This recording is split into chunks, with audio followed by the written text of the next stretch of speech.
Hello everyone, welcome to my channel Astro Tarot with Kyra. This is your reading for the month of April 2026 and this video is for cancers यानी कि कर्क राशि। अगर आपका Cancer sun sign, moon sign, ascendant या फिर rising star है या फिर आपके वीनस में कैंसर है तो ये वीडियो आपके लिए है, ठीक है।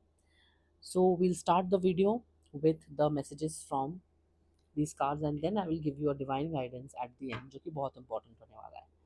So let's start the video.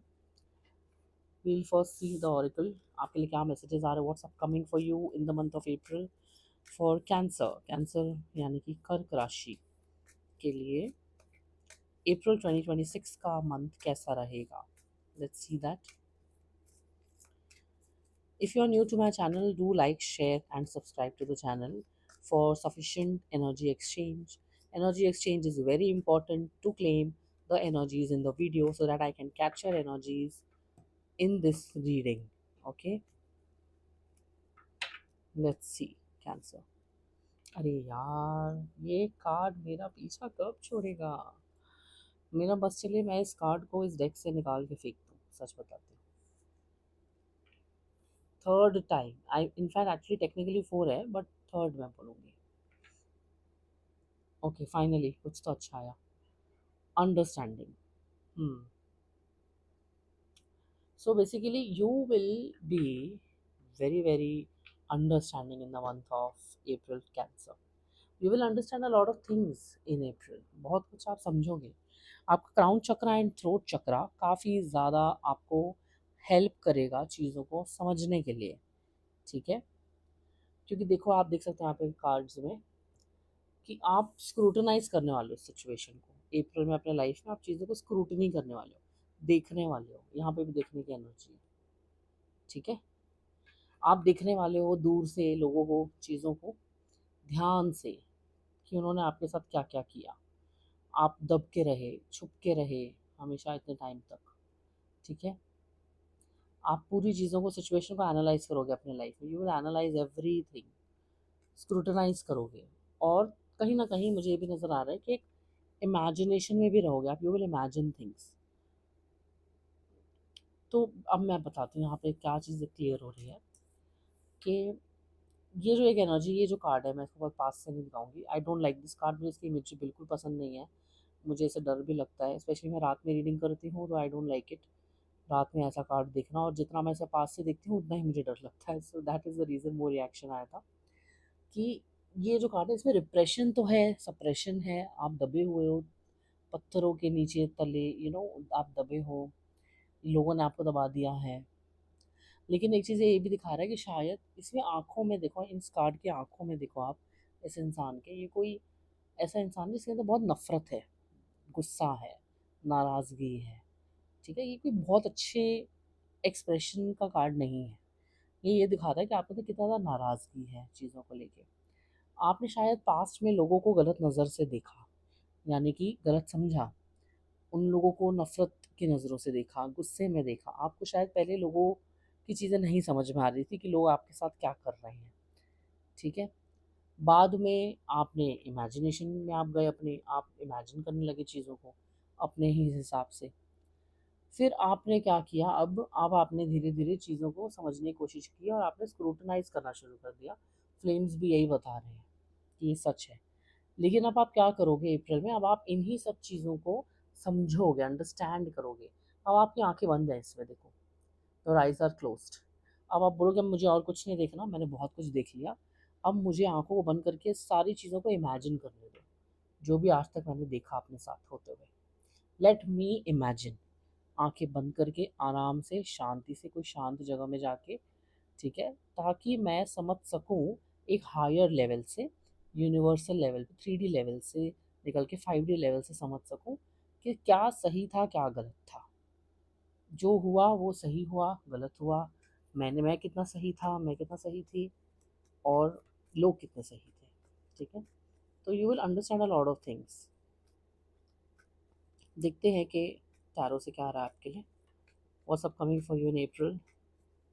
अप्रैल में क्या होने वाला है आपके साथ कैंसर। बहुत नाराज़गी भी है आपके अंदर। कॉन्फ्लिक्ट देखा, नाराज़गी, झगड़ा, जस्टिस, परसिस्टेंस, 7 ऑफ पेंटिकल्स। अब आप वही जैसे मैंने बताया, अब आप देखोगे कि मैंने क्या किया, मेरे क्या एफर्ट्स थे, मेरा क्या योगदान था, लोगों का क्या योगदान था, लोगों ने क्या किया। ठीक है, अब आप तोलोगे, नापोगे, तोलोगे दिल और दिमाग दोनों से।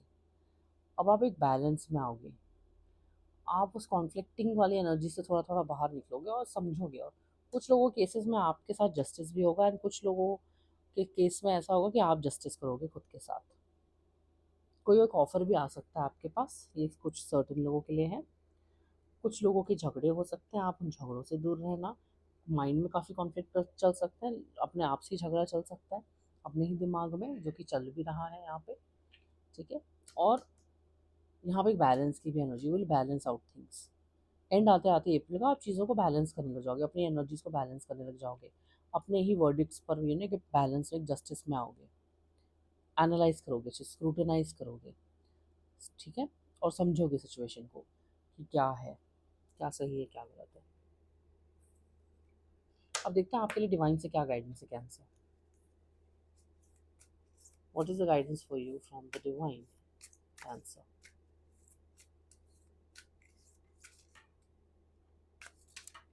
ओके, मुझे ऐसा लगा जैसे कि कुछ कार्ड गिरने लगे और तब मैं रुक गई, एंड देन ये कार्ड आया। Karmic relationships, Orion energy, polarity, soul growth, conflict. I think यही है आपका कार्ड, स्टार कीपर।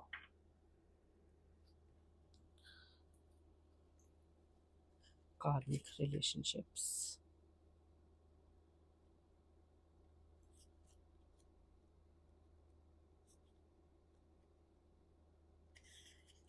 हो सकता है ये मतलब ये कार्मिक रिलेशनशिप्स वाली चीज़ है ना, हो सकती है। ये इंग्लिश में है एक्सप्लेनेशन इसका, आप इसे ध्यान से सुनिएगा।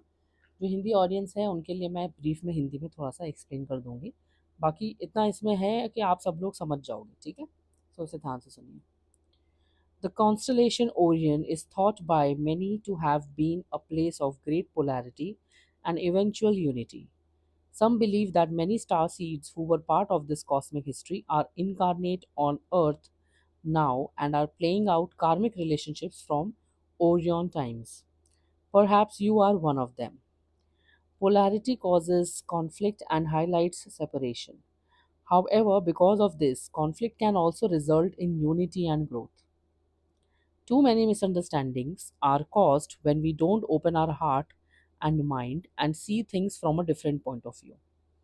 When we go into reactive second guessing mode instead of gathering the courage to open our heart, we should admit that we may have reacted because of our own woundings and then find mutual ground. We are all innocent children looking to be seen, understood, and cherished. It's much harder to grow closer through conflict than it is to grow further apart. And yet, that's the invitation of conflict. It's easy to react and take things personally. It's more challenging to see the innocence of all involved and find a way to grow closer through the conflict. It's through relationships that we grow the most. How can you soften your heart and drop your defenses enough to see things from a different point of view? How can you see the innocence of all involved? How can you learn to see the similarities rather than the differences? Star Seed Soul Inquiry is: which relationships do you find the most challenging? How can you see things from a different perspective? How are you being called to allow growth through the conflict? So, चलो देखो, एक चीज़ clear है कि conflict का यहाँ पे बहुत बड़ा रोल है, रिलेशनशिप का यहाँ बहुत बड़ा रोल है, और पॉइंट ऑफ व्यू, दूसरे पॉइंट ऑफ व्यू से, दूसरे नज़रिए से देखने का भी इस रीडिंग में बहुत बड़ा रोल है। एक चीज़ मैं आपको और बता दूं कि जो अभी मैंने आपको बोला एग्जैक्टली इसी कार्ड में अभी वही आया। ठीक है, कि आपको एक अलग नज़रिए से देखने की ज़रूरत है।